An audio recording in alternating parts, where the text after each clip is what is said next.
game, film, food.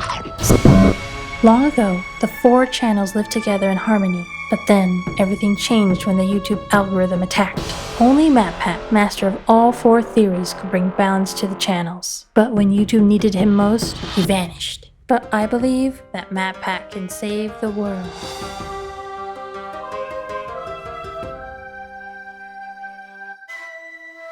Hello Internet! Welcome to Film Theory, the show that's here to reveal your secret power, subscription bending. Try it out. Click the button below the video to transform it. Now, I don't often call a lot of things perfect. Almost anything can be improved upon in one way or another, but up there with Chrono Trigger, The Lord of the Rings, and the sweet delicious burn of Diet Coke is Avatar: The Last Airbender. If ever there was a perfect animated series, it might just be Avatar. In case you need a bit of a refresher, in the world of Avatar, people live in one of 4 nations, each built around one of the 4 traditional elements. You have the water tribes at the North and South Poles, the vast Earth Kingdom that covers most of the world's landmass, the industrious and aggressive Fire Nation, and the elusive, flighty air nomad monks. Some people are born with the ability to bend one of these 4 elements, but only one person can master all 4 of them. That one person is known as the Avatar, and is tasked with keeping the world in balance. As the very first Avatar, Wan explains, "This is my mission, to use Rava's light spirit to guide the world toward peace." Each avatar is born into a cycle, water to earth to fire to air, so that when the previous avatar dies, a new one is born in the next nation. And over the course of the various seasons, we watch as this exact cycle plays out. Avatar Kyoshi from the Earth Kingdom gives way to Roku from the Fire Nation, who then dies and opens the door to Aang from the Air Nomads, and finally Avatar Korra from the Water Tribe. It's a great setup that allows for stories and characters outside of the original series to be explored, expanding the world even further. I mean, that's basically what happened with the sequel series, The Legend of Korra, and it appears to be Nickelodeon's strategy with the franchise moving forward. There have been multiple novels and comic books dedicated to other avatars and supporting characters. They've even established an entire production studio devoted to more Avatar content. Rumor has it that a bunch of this new stuff is going to focus on different avatars too. Sure, you'll have the OGs Aang and Korra, as well as the fan favorite Kyoshi, but also the next avatar that we haven't even met yet. There's even a live-action Netflix series on the way. Here's hoping it goes better than the last one. He was bending tiny stones at us from behind a tree.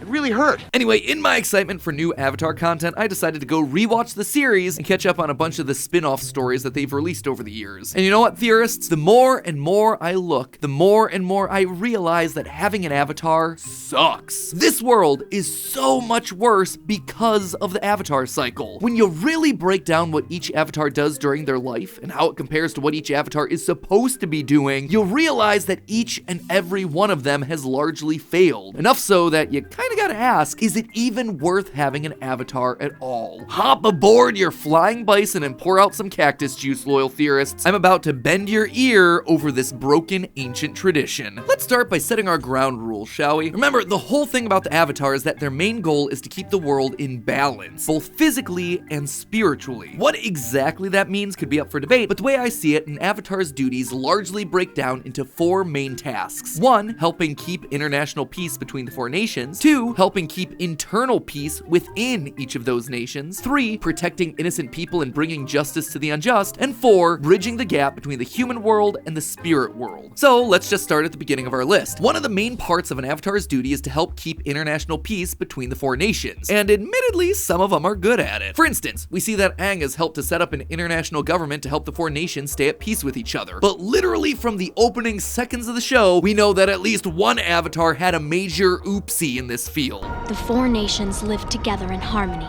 Then, everything changed when the Fire Nation attacked. The whole premise of the entire franchise starts with a giant international war, and it all happened because of the failure of the avatars. On one hand, we could blame Aang, who ran away from his duties, which in turn opened up a power vacuum that allowed the 100-year war to begin. But he was also literally 12 years old at the time, so it's kinda hard to fault him for that one. Instead, the true failure falls to Aang's predecessor, Avatar Roku. Roku was childhood friends with Fire Lord Sozin, the Fire Lord who started the war. And what's worse, Roku knew that Sozin wanted to conquer these other nations. I've been thinking, we should share this prosperity with the rest of the world. In our hands is the most successful empire in history. It's time we expanded it. So what did Roku do to stop it? Yeah, he basically gave Sozin a slap on the wrist and a stern talking to. By his own admission, Roku's indecisiveness, and let's be honest, favoritism to his friend and home nation, was a huge weakness which ultimately led to tons of unnecessary death. In my life,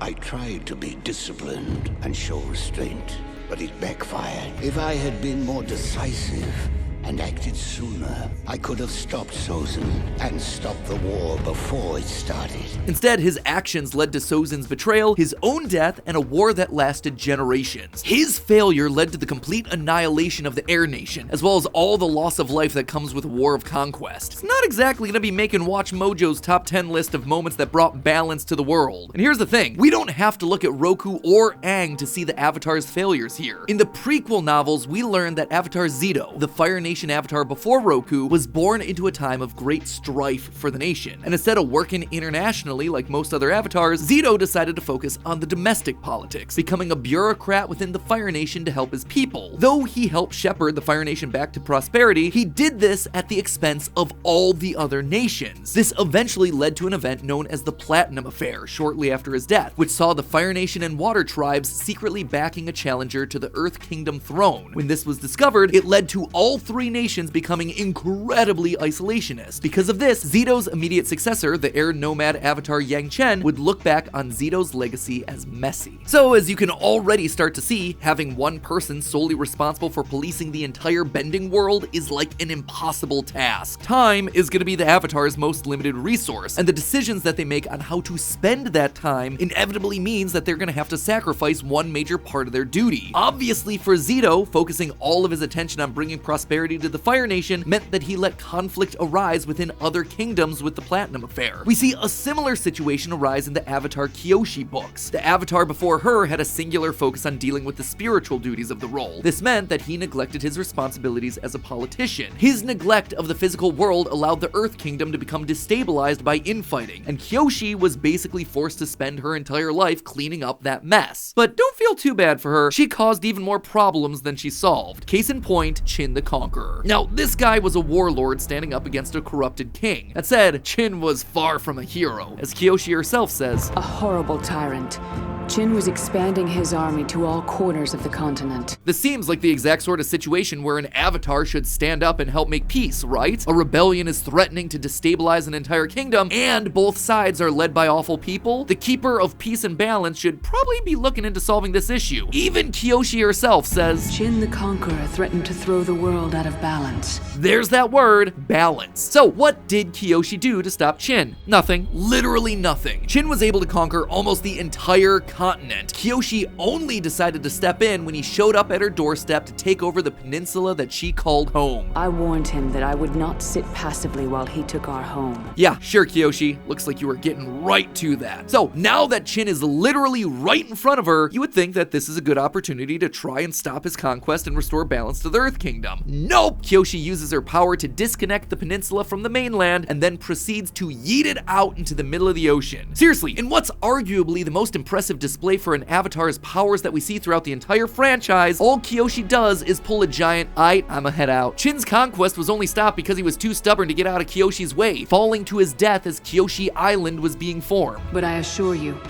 I would have done whatever it took to stop Chin. Really, Kyoshi? Sure looks like you got some massive revisionist history going on there because you didn't do a gosh darn thing in the months leading up to him coming to your peninsula. And that philosophy runs deep in the village that Kyoshi leaves behind. Towards the beginning of The Last Airbender, Team Avatar lands on Kyoshi Island, where the guiding wisdom of all the Kyoshi stands is, yeah, it's not my problem. Kyoshi stayed out of the war so far, and we intend to keep it that way. Heck, even the Earth Kingdom capital's catchphrase, "There's no war in Ba Sing Se," follows the same attitude. Ignore the problem. Deny. Close your eyes, and it just goes away. Admittedly, things seem to go much better under Roku's tenure, and after Aang ends the 100-Year War, things again seem to go smoothly. But under Korra, there's civil conflict after civil conflict. She was Avatar during the Water Tribe Civil War. Under her watch, the Red Lotus assassinates the Earth Queen, and in the aftermath, Korra's inaction due to injury and PTSD lets Kuvira era seize control of a great deal of the Earth Kingdom. Not a great track record in a long sequence of avatars dropping the ball. So now let's move on to our next criteria: protecting the innocent and bringing justice to the unjust. This one's a bit harder to judge because we don't see a lot of the day-to-day lives of each avatar. And while yeah, we do see some heroic moments like Aang fighting a Koen and Korra chasing down Bender criminals in the streets of Republic City, there's a rotten core here that starts to peek through the deeper we get into the franchise. Most of the Legend of Korra's plot revolves around the idea of justice and what it takes to defend everyone. Korra's first major adversary, Amon, is the leader of a group called the Equalists, who are all about leveling the playing field between benders and non-benders by taking away the ability to bend. Sound insane? It is, but the movement is shown to resonate with a lot of Republic City's citizens. Life in the world of Avatar can be incredibly hard for non-benders, even in the new supposedly harmonious society that Aang created. If you're a bender, you have easy access to jobs. Power plants use firebenders to operate, trains are powered by earthbenders, and policemen are almost exclusively metal benders. Benders also have a much easier time committing acts of violence, as we're frequently shown groups of violent benders like the Triple Threat Triad, the Red Lotus, heck, even the Republic City Police, who treat the use of force like it's second nature. Non-benders are overlooked, they're ignored, they're frequently threatened. In one particular scene, Republic City's metal bending police force herd a group of non-benders like cattle, using force to break up a non-violent protest. These people are targeted because the police force has turned off the power to their homes, and they're peacefully resisting being profiled as members of Amon's uprising just because they aren't benders. A woman in the crowd makes a desperate plea for Korra's help, saying, "Please help us. You're our avatar too." And Korra does help, kinda. Unfortunately for the common people, Korra considers the issue resolved after she outs Amon as a bender and a fraud, effectively derailing a movement that began and grew thanks to a genuine concern from a huge portion of Republic City's non-bending population. So that one doesn't look all that great for Korra. But when you think about it, this is Aang's city. He created the system that Korra inherited. In fact, this goes well beyond just Korra and Aang. The imbalance between benders and non-benders is a failure of every avatar before them who popped up or exploited the same system. Which brings us back to Kyoshi, who honestly might have been the worst of the bunch. See, Kyoshi had herself a rough childhood. She was an orphan working as a servant until it was discovered that she was the avatar. She later joined a criminal gang that was founded by her parents. And it's not like they suddenly stopped doing crimes after the avatar joined. Nope, they decided to involve Kyoshi in the crimes. And that's not all. Kyoshi's youthful anger heavily informed her way of thinking. Even after learning that she was the avatar, her thoughts were more centered on revenge than duty. The Rise of Kyoshi states that, quote, her hunger to learn all four elements had nothing to do with becoming a fully realized avatar. Fire, air, and water were simply more weapons she could bring to bear on a single target, end quote. And much later in her life, she was so unbothered by taking a life that she didn't see a difference between accidents and intentional killings. You didn't really kill Jin.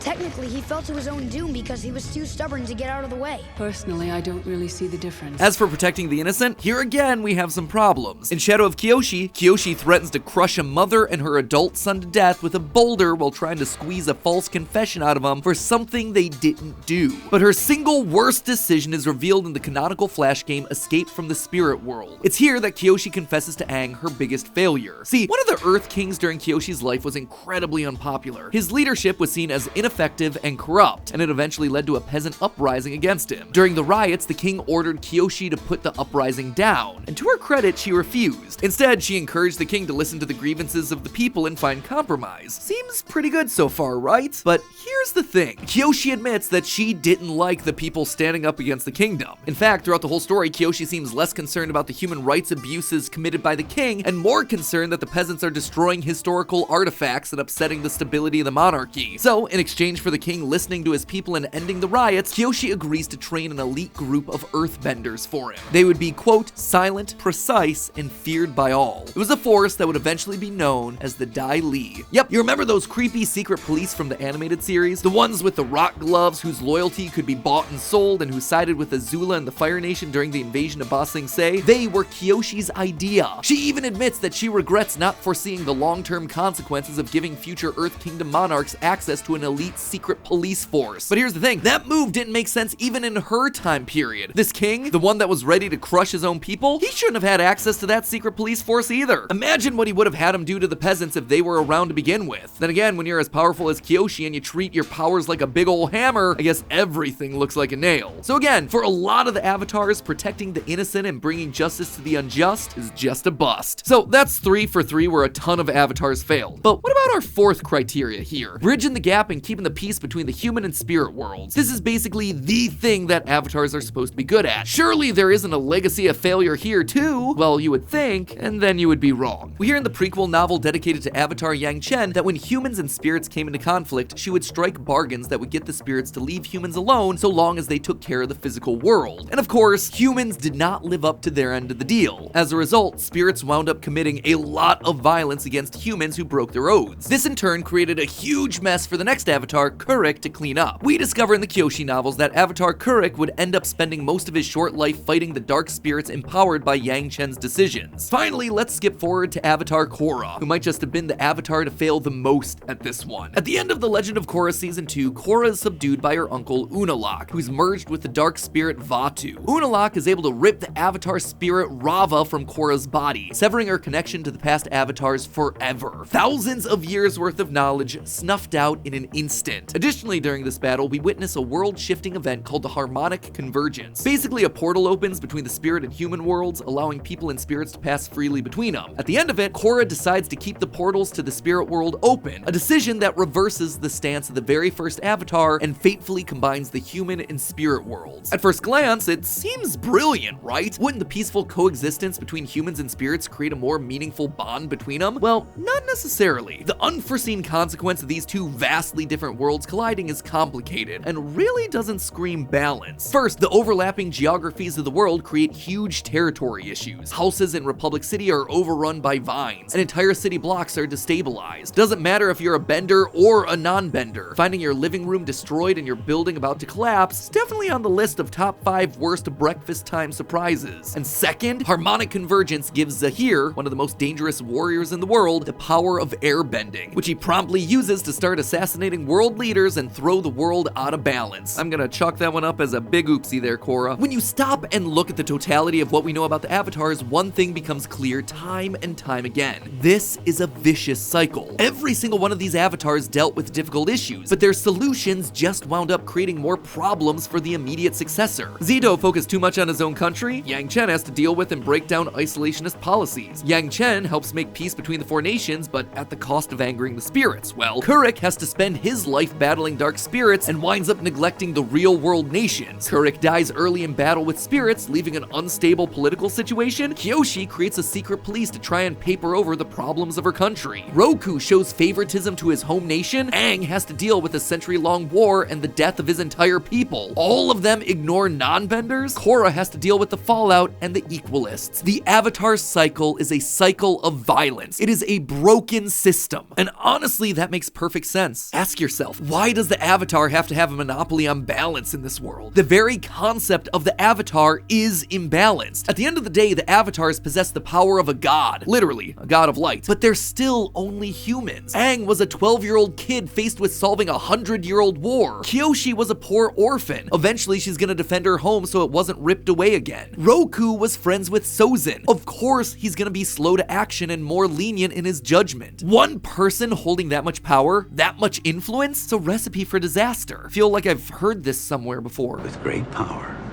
comes great responsibility. In the end, the really successful Avatars, or maybe the least unsuccessful Avatars, are the ones that don't do it alone. Aang saves the world from Fire Lord Ozai because he trusts his friends to help get the job done. Sokka, Toph, Suki, Zuko, and Katara are all off playing key parts in stopping the Fire Nation, while Aang has his rad Dragon Ball Z fight against Ozai. And those friends are just as essential after the war in helping him restore balance too. His friends help make and keep the international peace all in ways that Aang wouldn't be able to do on his own. It just goes to show that controlling all the elements in this world is meaningless if you don't also control the element of friendship. But hey, if you want more Avatar: The Last Airbender content right now, go check out our previous theory talking about the science of waterbending. Yeah, believe it or not, but what you see Katara and Aang doing in the series isn't that far out of the realm of possibility. Or, if you want something a little different, I actually teamed up with Nickelodeon themselves and did a video breaking down whether or not a creature as big as Appa could actually fly. It's different, but it was a really fun collab with the people who made this show happen in the first place. As always, don't forget to subscribe. With all that new Avatar content, you know we're gonna have a ton more to cover here on the channel. But until then, my friends, remember, it's all just a theory. A film theory. And cut.